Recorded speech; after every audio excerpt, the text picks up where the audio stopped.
Hello and welcome back to my channel. इस vlog में आज मैं आपको रोमन न्यूमरल्स के बारे में बताऊंगी, तो चलिए शुरू करते हैं। There are 7 basic symbols to write any Roman numeral.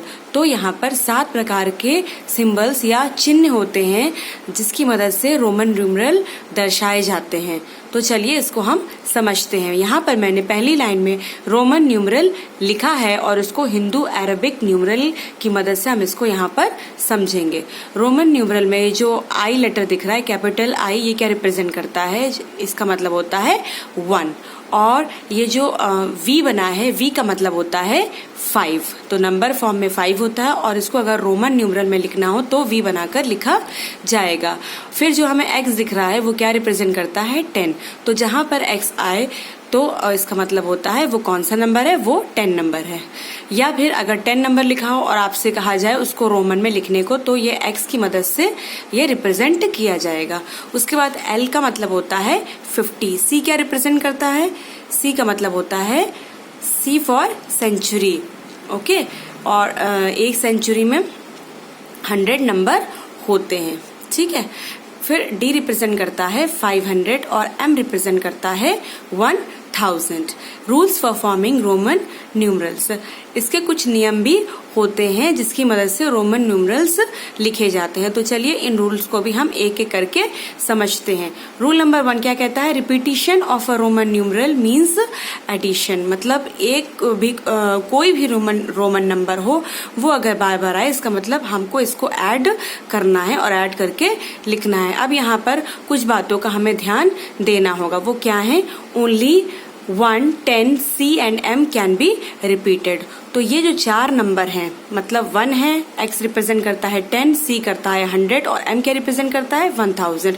खाली यही नंबर रिपीट हो सकते हैं। उसके बाद 5L D cannot be repeated. मतलब ये जो V है ये क्या है? 5 है, L 50 है और D रिप्रेजेंट करता है 500। ये नंबर रिपीट नहीं किए जा सकते हैं, इस बात का ध्यान रखिएगा। ठीक है। उसके बाद no numeral can be repeated more than 3 times.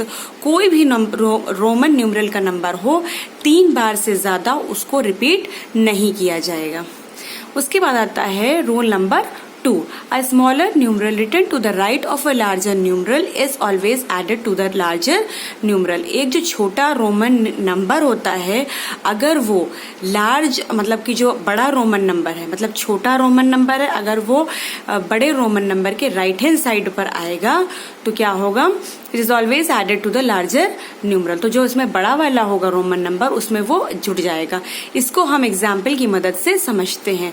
अब एग्जाम्पल में आप देखिए 5 लिखा है और 1 लिखा है, मतलब ये लेटर वी क्या रिप्रेजेंट करता है? 5। तो हमने 5 लिख दिया। उसके बाद 1 जो लेटर आई है वो क्या रिप्रेजेंट करता है? 1। तो हमने इसको जोड़ दिया। और हमारा रूल क्या कहता है? अगर छोटा न्यूमरल नंबर जो है राइट हैंड साइड पे आए, मतलब किनारे की तरफ आए, दाईं तरफ आए, तो वो उसमें बड़े वाले में जुड़ जाता है। यहाँ पर बिल्कुल ऐसा ही हुआ है। बड़ा नंबर इसमें क्या है? 5 है। छोटा क्या है? 1 है। तो वो राइट हैंड साइड पर ही तो आ रहा है, इसलिए इसको जोड़कर हमारा आंसर क्या आएगा? 6 आएगा।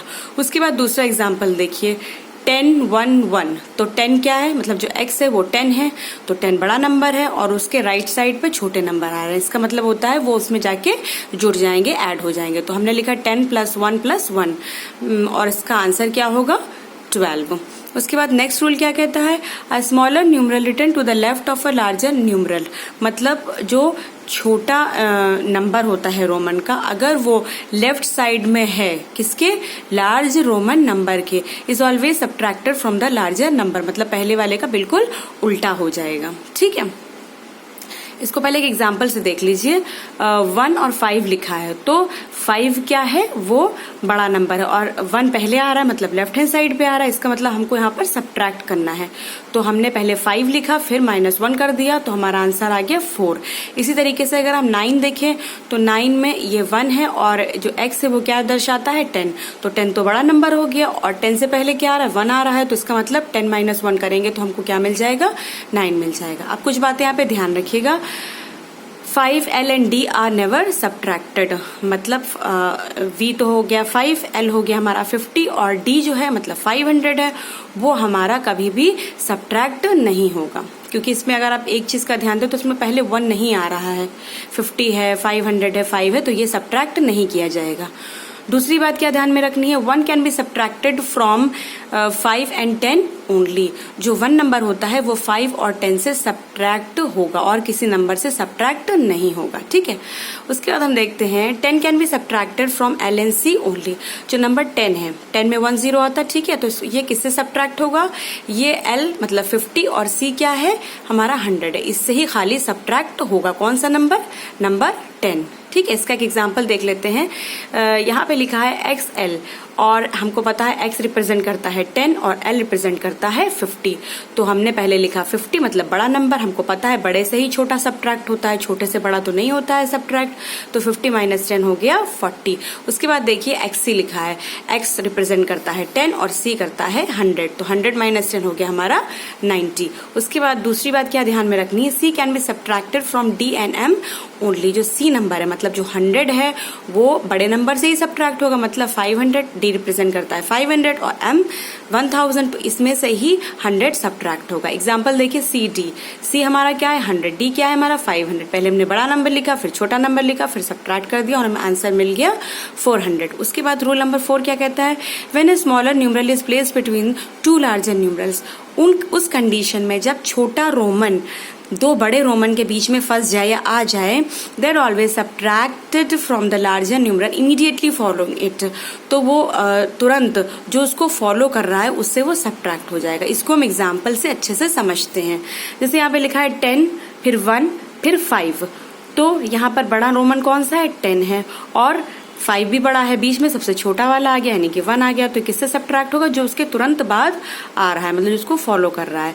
तो हमने 10 लिखा प्लस, फिर हमें पता है बड़े से ही छोटा जाएगा तो हमने 5 पहले लिखा, 1 बाद में लिखा, तो 5 माइनस 1 हो गया 4 और फिर हम इसको जोड़ लेंगे, 10 प्लस 4 हो गया 14। उसी तरह से दूसरा एग्जाम्पल देखिए, 10 और 10 बड़े बड़े नंबर और बीच में बेचारा क्या आ गया, छोटा यानी कि 1 आ गया।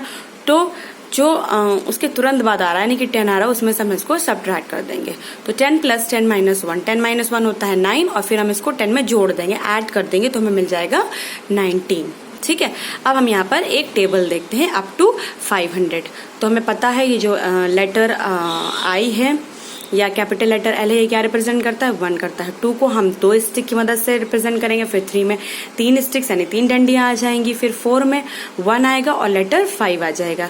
फिर उसी तरीके से 5 मतलब जैसे कि मैंने पहले बताया था तो वो V से रिप्रेजेंट होगा। फिर 6 में राइट हैंड साइड पे नंबर आने लगेंगे, मतलब 5 लिखा और 5 प्लस 1 होता है 6, तो एक स्टिक हमने बना दी। फिर 7 में 5 लिखेंगे और उसके बाद 6 7 यानी कि 2 स्टिक। फिर 8 में 5 लिखेंगे, फिर 3 स्टिक, 6 7 8। और फिर यहाँ पर ध्यान दीजिएगा 9 में 1 लिखेंगे और फिर 10 रिप्रेजेंट कर देंगे, जैसा कि मैंने बताया था कि सब्ट्रैक्ट किया गया था। फिर 10 हमें पता है x रिप्रेजेंट करता है 10। फिर 20 में 2x आ जाएंगे, 30 में 3x आ जाएंगे, फिर 40 में रूल के हिसाब से पहले x आएगा फिर l आ जाएगा। फिर 50 मैंने पहले बताया था कि l से रिप्रेजेंट होता है, 60 में l और उसके बाद x आ जाएगा यानी कि 10। तो 50 प्लस 10 हो जाएगा 60। उसी तरीके से 70 में पहले 50 लिखेंगे यानी कि L लिखेंगे, L का मतलब 50 होता है, फिर उसमें 20 जोड़ देंगे यानी कि XX, तो हमको मिल जाएगा 70। फिर आएगा 80 यानी कि L, फिर 3 X आ जाएंगे, ठीक है। 50 60 70 80। फिर 90 में 10 और C, जैसा कि रूल के हिसाब से मैंने आपको बताया था। फिर 100 हमें पता है C मतलब सेंचुरी, इसमें 100 होते हैं तो ये 100 रिप्रेजेंट करेगा। फिर 200 में 2 C आ जाएंगे, ठीक है। 300 में 3 C आ जाएंगे। फिर 400 में ध्यान दीजिएगा CD रूल के हिसाब से वो जो सब्ट्रैक्ट करके आया था, ठीक है। और D रिप्रेजेंट करता है 500। तो यहाँ पर मेरा व्लॉग खत्म होता है। मैं उम्मीद करती हूँ कि आपको पसंद आया होगा और अगर आया है तो प्लीज मेरे चैनल को लाइक शेयर और सब्सक्राइब करना ना भूलें। Thanks for watching.